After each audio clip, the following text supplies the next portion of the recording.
Alright, what's up guys? My name is Zach and today I am driving a 2021 BMW 330i xDrive. Up front is a 2.0 liter turbocharged inline 4 and down below is an 8-speed automatic transmission. Now I'm super excited to be driving this here 330i for a couple of different reasons. First of all, I haven't driven this generation of the 330i. This is the G20 generation, which was freshly redesigned for 2020, and so I haven't gotten my beak wet with it yet. The second reason I'm super excited is because I hold BMW up to one of the highest standards for a vehicle. And so, let's see if the 2021 330i lives up to those expectations. So let's get back to that 2.0 liter turbocharged inline 4. It makes about 255 horsepower, 295 foot-pounds of torque. Now, this engine has actually recently been on the channel, but not with a BMW name. The 4-cylinder Toyota Supra comes with the same engine and makes the same power. And in that application, I wasn't the biggest fan because that's supposed to be a super sporty car. But this, I've been driving this 330i for quite some time now, and I think it's really perfect. It's nice and quiet. It's enough power to do what I need it to do every day. When I put my foot down, no, it doesn't cause the biggest scene, but that's kind of a good thing. This is nice, sublime, easy to drive, comforting, and it feels luxurious. However, it still packs a little bit of a punch when you need it to. I'll put the MPGs up on the screen if you want to know them. There they are. Like I said, paired to an 8-speed automatic transmission. BMW's been doing this for quite some time, and I really like their transmissions. They shift nice, smooth, and quiet, and that's all I look for out of an automatic. Last but not least, this is the xDrive, which means that it's all-wheel drive. However, you can still get a 330i in rear-wheel drive, and it actually comes at a $2,000 discount. So, where this car starts at $43,000, the rear-wheel drive 330i starts at $41,000. And I'm glad that BMW still offers rear-wheel drive. I think for some people they prefer that, or if you live in a climate that doesn't get snow, you don't really need all-wheel drive. So, you could save $2,000 and just get rear-wheel. With the drivetrain out of the way, let's talk about this interior. We have a ton to go through in here, and I'm super excited about it. Well, in front of me, I have digital gauges. I love the look of these digital gauges, and I think BMW really has the right idea about it. They make them look cool. They make them look funky. If you have a screen, you should be able to make it whatever the heck you want, and I don't think all auto manufacturers take full advantage of that. Now, I wish I could get a little bit more customization because I can't really change a whole lot about the screen. On the left, I have my fuel and my speedometer, as well as I get my speed in digits, which is very nice. And then on the right, I have my tachometer and coolant temperature, as well as my trip odometer, things like that. Pretty basic, but like I said, I really like the look of it all. I think it's fresh and modern, and that's something I would look for in a freshly redesigned vehicle. I also get my navigation in the center, and when I don't have a point to navigate to, it just shows me the surrounding streets, which is a lot more helpful than you'd think. If you're lost or in a new area and you're looking for a side street, somewhere to pull over, this is super, super helpful. Especially for me, because when I film these reviews, I try to find secluded areas to get all my footage, so that little map in the gauge cluster has been helping me do so. On the steering wheel on the left, I have my cruise control options. In the center at the bottom, I have my heated steering wheel, and on the right, I have my voice commands, volume, and selector wheel for the gauge cluster screen. I like the overall look and feel of the steering wheel, and just to touch on it briefly, the actual steering of this car is nice and light. It steers like a vehicle that's lighter than it is, if that makes sense. Super easy to turn, and yet it's not a numb steering wheel. I really enjoy the feeling of it, and I just turned it around here in a parking lot, and it feels great. To the left of me, I just have my headlight switches, fog light switches, parking lights, things like that. And on the door, I have my power windows, power locks, power mirrors, and 2 different memory seat options, which is very, very nice. Again, this is just the 330i xDrive. It's not the top dog, but it still gets these nice features, and we'll talk more about that as we move into the center. But before we get on with the rest of the video, I want to say thank you to the people who made this video possible. First up, cashforcars.com wants to buy your car. They will buy your car with a clean title, salvage title, running, non-running, whatever it may be. You can get your free quote by clicking the link in the description below. Cashforcars.com is the easiest way to sell your car. Within a couple of clicks, they'll come pick up your car in less than 24 hours. You don't even have to leave the couch, and it's absolutely awesome. Next up, we have con plates. The con plate is a suction cup mount for your license plate when you don't want to mount it to the front of your car. If you have to legally have a front license plate like you do here in Illinois, but you don't want to stick it on the front of your car, you think it's ugly, you want to take it off for car shows, whatever it may be, you can actually just put your license plate into the suction cup holder and put it in your front windshield when driving around to remain legal. You can get your con plate in the description below, and every sale helps out the channel, so make sure your car looks good with con plates. Last but not least, I want to talk about the fixed OBD2 sensor. Now, this is a Bluetooth sensor that you plug into your OBD2 port on your car, and it gives you a ton of cool information like your check engine lights, how to fix your check engine lights, approximately how much it should cost, maintenance intervals like oil change, tire rotation, brake pads, when you should change that stuff out. This is absolutely fantastic for anyone into cars or anyone looking to get into mechanics. Fixed is offering my viewers a discount through that link, so go check it out, and again, help support the channel. But with all of that out of the way, let's get on with the review. In the center, I have a nice touchscreen display. Of course, Apple CarPlay and Android Auto are available here on the 330i.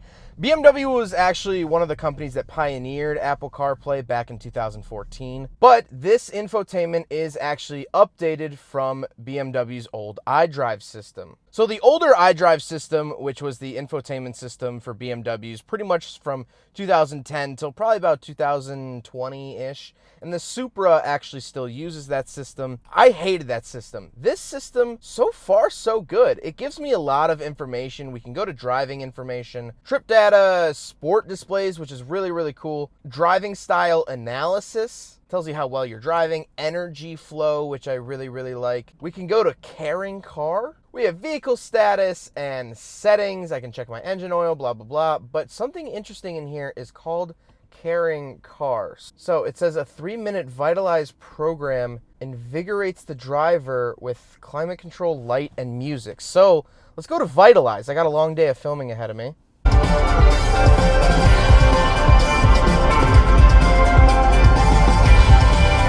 It's blowing some AC at me, playing some fun music.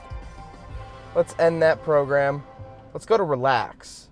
So it's warming up. It's giving me actually a little bit of heat now. Ah, yes. I feel very relaxed. Don't I look relaxed? Would I ever use that? Probably not, but it's cool that it has that. I do have some other apps as well, which I can go to the BMW store and install more apps. But overall, I really like this system. It's better than the old iDrive system, and that's all I can really ask for. I have really grown to dislike the iDrive system, and this feels a lot better than that. But speaking of the center screen, before we move on, I do have a backup camera with parking sensors, and it adjusts the lines on both the parking sensors and the backup camera when I turn the wheel. I absolutely love that. Super awesome for gauging your territory. Down below the center screen, we do have our hazard switch and our bubble button. This is for all like the safety features and stuff you can turn on and off. Then we have the climate control options. I do have heated seats, which I really, really like. Again, this isn't any sort of fancy BMW, but it still gets 3 different levels of heated seats. Auto, dual zone climate, and things like that. Things I would expect out of a $43,000 car. Down below that, I do have my favorite buttons, volume, skip track, and radio controls, which this generation of 3 Series no longer has a CD player. BMW was one of the last car manufacturers holding out and still putting CD players in their vehicles. Well, the G20 3 Series no longer gets one. Moving down to the center console, I have this little opening cubby, which reveals 2 cup holders. So we will do a big friggin' bottle test, and unfortunately the 330i fails. But it's to be expected. This is a smaller, lower trim car. The X5 actually does pass, so if you have big friggin' bottles in your life, look at an X5.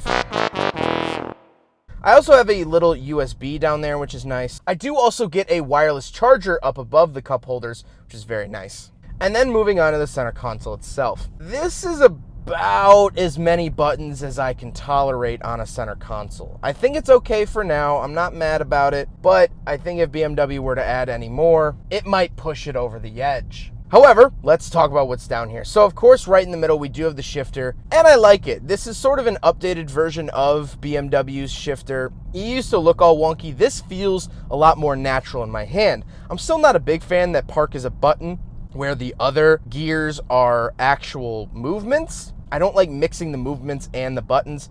However, it's fine and it works. To the left of that, I have my traction control on and off, parking sensors on and off, and my auto start stop on and off. Below that, this is actually where you'll find the engine start stop button. And then I have my drive modes. So I have Sport, Comfort, and Eco Pro, which are very, very nice, and I can toggle that how I please. At the very bottom, I have the auto holding brake, which is a fantastic feature. When you come up to a stop with the auto holding brake on, you can just hit the brake a little extra hard and the vehicle will hold itself. I use this every single day in traffic, in drive-thrus, whatever it may be. I use this all the time. It's one of my favorite features for new cars. Then I have the power parking brake down at the bottom of that. Now off to the right, this is my media and infotainment dial. So this is how I control the infotainment when I'm moving. And BMW has always done a really good job of making this dial feel really good, has great tactile feedback, and just it's nice to use. Then I do have a little center console with a USB-C inside of it. Now the seats are nice and comfortable. They actually have decently high bolsters for being a regular, mundane, everyday car. But I like them. Like I said, they're heated, power, and memory. So what more can you really want from a $43,000 car? But speaking of seats, we do have back seats, and I'm very interested to get back there to see if I have enough room. So let's do a backseat review. All right, so we're in the back of the 2021 BMW 330i xDrive, and it's not great. My knees are pretty squished. My head is pretty much about to hit the ceiling. I'm 5'11", and granted, I'm not the smallest person in the world, but this is definitely not the back seat I was looking for, especially in a higher priced vehicle. However, this is the smaller chassis. If you need more space, go to the 5 Series. Don't go to the 4 Series, go to the 5 Series, and you'll have plenty of legroom in the back. Obviously, the rear seats are very usable. You could take people back here. It's not going to be that big of an issue, but it's definitely not a ton of space. Back here, I do get 2 USB-C chargers and my own climate controls. Pull this down, I have the old-fashioned BMW clamshell opening cup holders, and that's about it.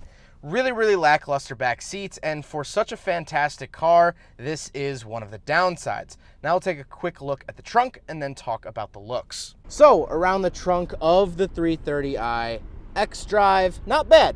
Pretty good space back here for a sedan. Nothing crazy, but then again, I'm not looking for anything crazy. It has a nice sizable trunk. You're going to be able to fit a lot in there, and that's really all you need to know. Now we got to talk about the looks. I really, really like the look of the 330i from 2021. People say the grills are too large up front, and I honestly don't mind them here on the 330. On the new M3, they sort of bother me, but here, this is great. I like the color. This 330i is finished in mineral gray metallic, which is a $550 option. And I think it's subtle. I think it looks good enough. It's definitely still a BMW, and that's all I can really ask for. Is it gonna stop the show when I pull up on Saturday night? Not quite. But then again, it's not an M3, so who really cares? So now, let's talk about my final thoughts on the 330i xDrive as a whole. What do I think of this car? Well, this car is exactly what I would expect, and that's a good thing. I hold BMW to one of the highest standards of motoring. My favorite car ever is a BMW M2 Competition that I reviewed last year. I love that car. That is my dream car, and I will own one at some point. I love the E46 M3. I love the E92 M3. I love the BMW M550i. I love the X5 50i. I love BMWs. They've always been a very solid experience. I know what to expect from them, and they always bring high quality products to the table. And so, This just backs up that idea. This reinforces the fact that BMW makes very, very nice cars. This car is quick enough, it looks good, it has great features in here. Again, for a $43,000 car, heated seats and steering wheel, radar cruise control. This has everything you want. Is it worth $43,000? Absolutely. I really think it is. I think it's well worth $43,000. This just adds another jersey to the rafters in BMW's gymnasium. I mean, really this is such a good car. And so, I expected it to be very, very good, and my expectations were 100% met. You did very good, BMW. You knocked another one out of the park. Well, I hope you guys enjoyed the video. I hope you guys learned something about the 2021 BMW 330i xDrive. But don't forget to rate the video, comment on the video, and subscribe if you really liked it. Take care, guys.